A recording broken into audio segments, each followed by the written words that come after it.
और जब उसे होश आता है वो देखे कि वो एक अजीब सी जगह पर है। यहाँ पर इतनी जगह भी नहीं होती कि वो खड़ी हो सके। साथ ही उसके हाथ में एक अजीब सी लाइट होती है जो उसके हाथ में पूरी तरह से फिक्स्ड है। लिसा को कुछ समझ नहीं आता कि उसे अब क्या करना चाहिए। तभी उसके सामने से एक शटर खुलता है और जब वो उसे देखती है तो सामने एक पतली सी टनल होती है और उस टनल के अंत में एक रोशनी है, यानी कि वो बाहर जाने का रास्ता है। लिसा उस पतली सी टनल के अंदर एंटर कर जाती है और तभी जो शटर खुला था वो अपने आप ही बंद हो जाता है। पर लिसा को उम्मीद है कि वो आगे से बाहर निकल जाएगी और अगले पल वो देखती है कि उस टनल के रास्ते में एक और स्लाइडर बंद हो गया। यहाँ पर पूरी तरह से अंधेरा हो चुका है। उसके पास लाइट का एक ही सोर्स है जो उसके हाथ में ब्रेसलेट बंधा हुआ है। वो देखती है कि उसमें टाइम चल रहा है जो कि 10 मिनट 55 सेकंड्स का होता है, जिसका मतलब लिसा ये समझती है कि उसे जल्दी से जल्दी यहाँ से बाहर निकलना होगा।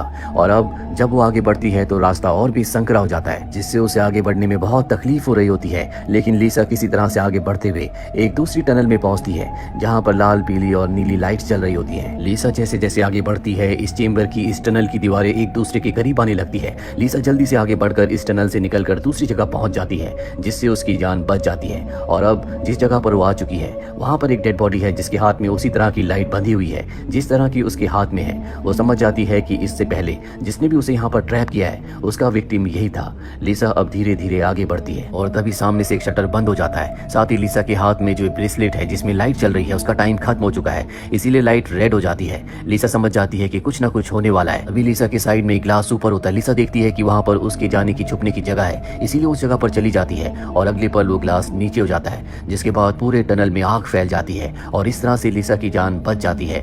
लिसा का टाइमर एक बार फिर से शुरू हो चुका है। उसके पास 11 मिनट है। हालांकि लिसा इस जगह से निकलना तो नहीं चाहती, लेकिन तभी वो जगह अपने आप ही बंद हो जाती है और लिसा को बाहर धकेल देती है और ये जो टनल होती है वो सिकुड़ने लगती है, जिससे लिसा को लगता है कि अब उसकी जान चली जाएगी।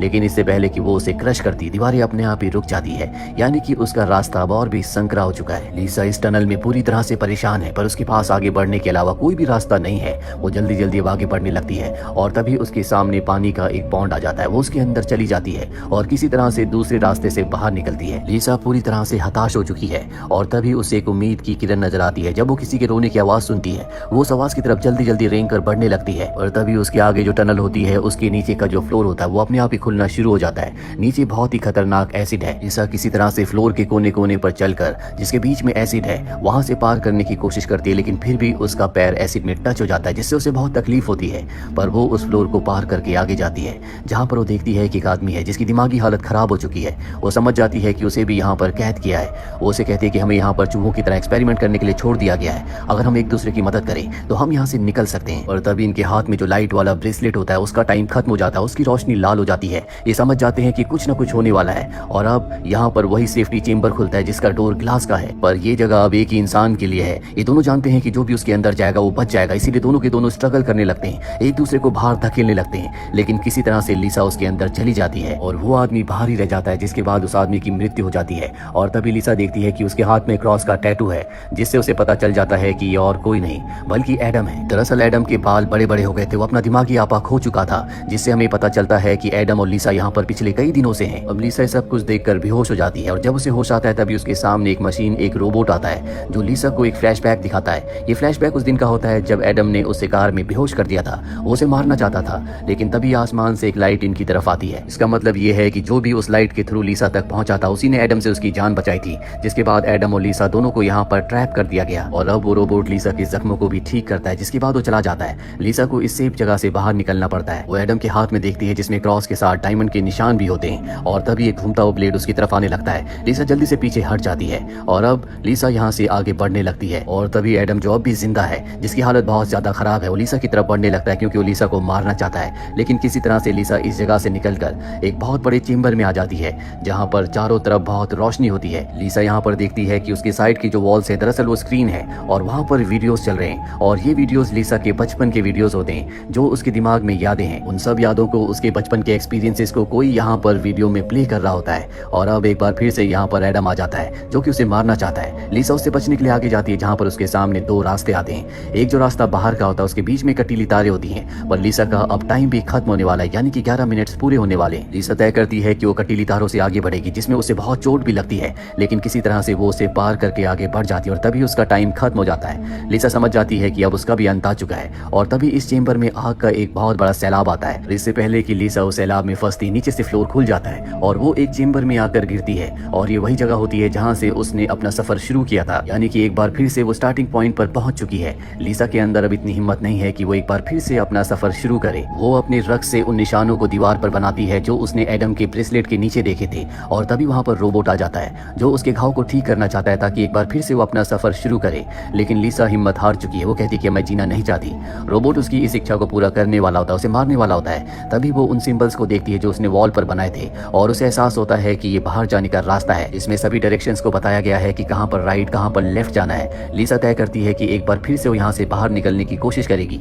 रोबोट उसे ठीक कर देता है। लिसा को इस बार सब पता होता है कि कहां पर क्या होने वाला है। वो बड़ी बहादुरी से आगे बढ़ती है, और जब वो उस जगह पहुंचती है जहां पर एसिड है तो वो सबसे पहले एसिड में अपने हाथ के ब्रेसलेट को पिघला देती है। और जब उसका ब्रेसलेट निकलता है वो देखती है कि उसके हाथ में भी उसी तरह के निशान हैं। और अब लिसा बड़ी तेजी से आगे बढ़ने लगती है, लेकिन एक बार फिर से एडम आ जाता है। एडम उसका पीछा कर रहा होता है। लिसा अपना दिमाग लगाकर उसके पास जो लाइट वाला ब्रेसलेट होता है वो दूसरे टनल में डाल देती है, जिसके बाद एडम उस रोशनी का पीछा करते हुए उस तरफ निकल जाता है। वही लिसा जब आगे पहुंचती है तो उसे एक बहुत ही अजीब चीज दिखती है जो कि एक तरह की टिश्यूज की बनी हुई वॉल थी। वो उसके अंदर जाती है और उसे पता चलता है कि इस टिश्यू की वॉल के पीछे अजीब अजीब से क्रीचर हैं। यहाँ पर लिसा को समझ में आ जाता है कि जब एडम उसे मारने वाला था और आसमान से एक रोशनी इनकी तरफ आई थी तो वो एलियन शिप था, और ये सब के सब एलियंस है जिन्होंने एडम और उसे यहाँ पर इस टनल में फंसाया है। लेकिन अब वो इनसे डरती नहीं है, बल्कि वो उनसे बात करने की कोशिश करती है। और तभी उसे अपना ब्रेसलेट वहाँ पर दिखता है जो उसने एडम को डाइवर्ट करने के लिए दूसरे टनल में फेंक दिया था। और अब यहाँ पर ब्रेसलेट है, यानी कि एडम भी यहाँ पर आ जाएगा। एडम अगले पल यहाँ पर आ जाता है। लिसा उससे बचने के लिए यहाँ से भागने की कोशिश करती है, लेकिन उसकी ब्रेसलेट का उसकी लाइट का टाइम खत्म हो जाता है। एक बार फिर से सेफ्टी चेंबर खुलता है। लिसा एडम से पहले उसके अंदर चली जाती है, पर अब टनल में आग नहीं लगती। इस वजह से एडम की मृत्यु नहीं होती। और अब जब ग्लास का शटर खुलता है तो लिसा के ऊपर एडम हमला कर देता है, लेकिन वो उसका खात्मा कर देती है। लिसा के पास बाहर जाने के लिए अब काफी वक्त है। उसे आखिरी टनल को पार करना है, पर तभी उसे अपनी बेटी की आवाज सुनाई देती है, और अगले पल उसकी बेटी उसके सामने आ जाती है जिसकी मृत्यु हो चुकी है। उसकी बेटी लिसा से कहती है कि चलो तुम भी मेरे साथ चलो। और लिसा इतना कुछ सहने के बाद समझ चुकी है कि जिंदगी चाहे कितनी बेरहम क्यों ना हो, जिंदगी आपको कितनी बार मारना क्यों ना चाहे, लेकिन हर इंसान का फर्ज है कि वो जिए। और वो भी अब जीना चाहती है, इसीलिए वो अपनी बेटी को गले लगाती है और बाहर के रास्ते की तरफ बढ़ जाती है। दरअसल उसने अब एक्सेप्ट कर लिया है कि उसकी बेटी इस दुनिया में नहीं रही। अब उसे आखिरी टनल को पार करना है जो कि बहुत ही खतरनाक है। उसके सामने 3 ब्लेड होते हैं जो ऊपर नीचे हो रहे होते हैं। ये ब्लेड्स बहुत शार्प है। सबसे पहला ब्लेड 4 सेकंड्स में नीचे आता है, उसके बाद वाला 3 में और आखिरी वाला 2 में। लिसा किसी तरह से पहले 2 ब्लेड्स को पार कर देती है, लेकिन तीसरे ब्लेड की जो टाइमिंग होती है वो मात्र 2 सेकंड्स की है। पर लिसा उससे भी बाहर निकल जाती है, पर निकलते निकलते उसका पैर बहुत बुरी तरह से ब्लेड से जख्मी हो जाता है। और अब उसके सामने खुला आसमान है जो कि इस टनल के अंत में है। पर जब वो टनल के अंत में पहुंचती है तो देखती है कि वो सिर्फ एक स्क्रीन है, यानी कि बाहर का ये वीडियो चल रहा है, बाहर जाने का ये रास्ता नहीं था। वो अब यहाँ पर हिम्मत हार चुकी है, लेकिन वो अपने आप से कहती है कि भले मैं यहाँ से बाहर नहीं निकल पाई, लेकिन मैंने कोशिश की और जिसमें मैं कामयाब हुई, इस बात का उसे सेटिस्फेक्शन होता है। और तभी उसकी आंखों के आगे बहुत सारी रोशनी आ जाती है। उसका शरीर हवा में तैरने लगता है, जिसके बाद वो बेहोश हो जाती है। और जब उसे होश आता है तो वो एक झरने के पास होती है। उसकी बॉडी में कोई भी घाव नहीं होता। उसके सामने उसकी बेटी भी होती है। लिसा अपनी बेटी से पूछती है क्या मैं मर चुकी हूँ। उसकी बेटी कहती है कई बार, लेकिन अब आप सेफ हो। लिसा कहती है मुझे क्या करना है।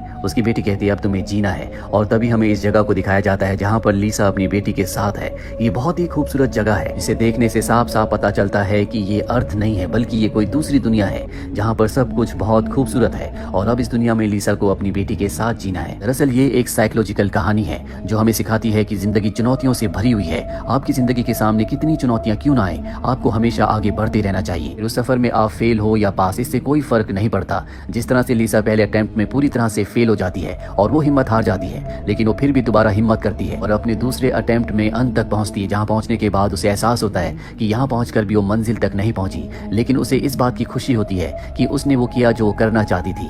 इसी तरह से हमारी जिंदगी भी होती है। हम अगर कुछ पाना चाहते हैं उसे पा लेते हैं, तो उस चीज को पाने की हमें उतनी खुशी नहीं होती जितनी इस चीज की होती है कि जो हमने चाहा वो किया, हमने अपने टारगेट को पूरा किया। साथ ही एडम जो लिसा का डर था, इसी तरह से हमारी जिंदगी में, हमारी दुनिया में बहुत सारे डर होते हैं। हमें उनसे भागना नहीं चाहिए, बल्कि उनका सामना करना चाहिए, जिस तरह से लिसा ने अंत में किया और एडम का खात्मा कर दिया। तो ये थी पूरी कहानी इस साइकोलॉजिकल फिल्म की। उम्मीद करते हैं कि ये कहानी आपको पसंद आई।